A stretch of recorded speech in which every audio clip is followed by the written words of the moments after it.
Yes. Oh, look at the world. Look at the total, unadulterated wickedness hidden deep, deep inside the dark corners of the human heart. I ask you today, listeners, what is the world turning into? Man proposes, but greed, terrible, blinding greed, disposes. They say blood is thicker than water. That is what they taught us in school. That is what the elders told us around the fire. But I tell you today, when money enters the matter, when property enters the conversation, even biological blood turns into deadly venomous poison. Look at your neighbor today and ask them, are you a human being or a wolf in sheep's clothing? Because the story we are about to witness will make the angels in heaven weep. Look at Maya. Look at this young innocent child of yesterday. A girl whose heart is pure, whose hands are clean. Today should have been the happiest day of her young life. Look at her, gently smoothing down the fabric of her high school graduation gown. She has worked so hard, studied by the dim light of a kerosene lamp, just to make her mother proud. But destiny is playing a cruel game. While Maya is fitting her graduation gown, her poor, beloved mother, Elena, is lying cold and frail on her deathbed. The sickness has eaten her deep. The gasps for air are getting shorter. Maya holds her hand, crying, "Mama, please don't go. Look at my gown, Mama. Look at what I did for you." But death is a visitor that takes no excuses. With one final agonizing breath, the poor woman closes her eyes forever.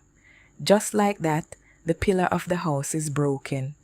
Elena is gone, leaving her only daughter completely alone, defenseless, in a cruel, heartless world. But wait, hold on.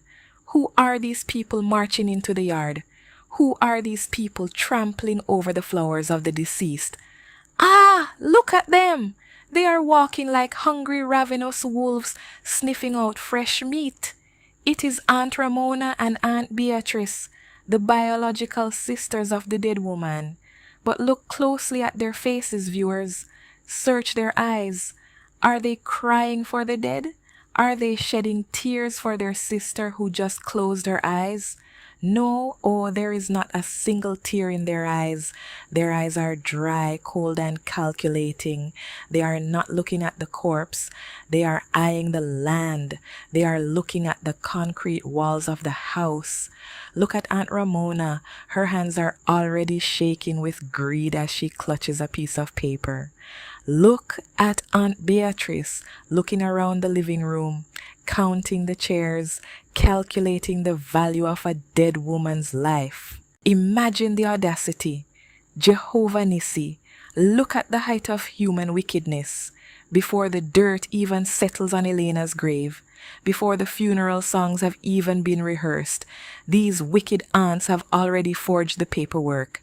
They have sat in the dark, whispering, scheming, writing a fake will to steal what belongs to an orphan. They confront the poor girl. Maya is kneeling on the floor, clutching their skirts, weeping from the very bottom of her soul. "Auntie, please, my graduation is tomorrow. Let me just finish my school. Don't do this to me." But does a wolf have mercy on a lamb? No. Oh! Aunt Ramona looks down with a heart made of solid stone. With a ruthless hand, they throw Maya's single battered suitcase straight into the muddy street. They push the poor orphan out into the rain. They slam the heavy wooden door, slide the iron bolt into place, and lock it tight. They tell an 18-year-old girl, a child who has never known the dangers of the night, to go out into the dark and figure it out.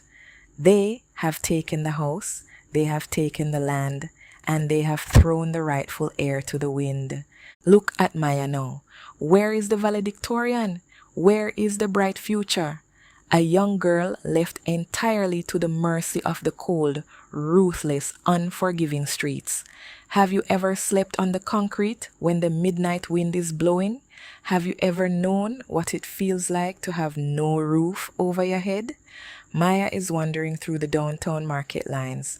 She has no choice but to lay her head on hard cardboard boxes under a cold market veranda. The rain is pouring, splashing mud onto her skin, but she doesn't care about the mud. Look at her arms.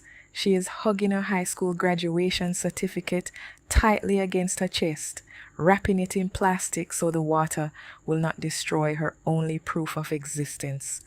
She guards that paper like gold because it is the only thing left of her identity. She washes her face in the salty water of the sea at dawn, begging for scraps of bread just to keep her spirit inside her body.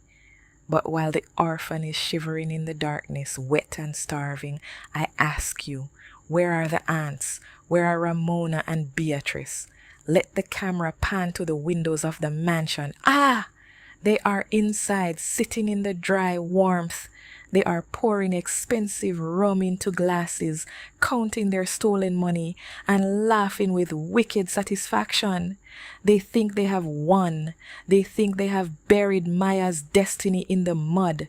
They think because Elena is dead, nobody is watching. But listen to me carefully, viewers, and let this be a warning to every wicked soul listening to the sound of my voice. The ants have forgotten one critical thing. They have forgotten the most important rule of the universe. Man may sleep, the police may sleep, the courts may be bought with silver and gold, but the Almighty Creator, the God of the fatherless, Jehovah God, He is never, ever asleep. The tears of an orphan do not fall to the ground in vain. The ground is crying out for justice, and the wind is already blowing a storm of retribution. Watch and see, for the wheel of destiny is about to turn.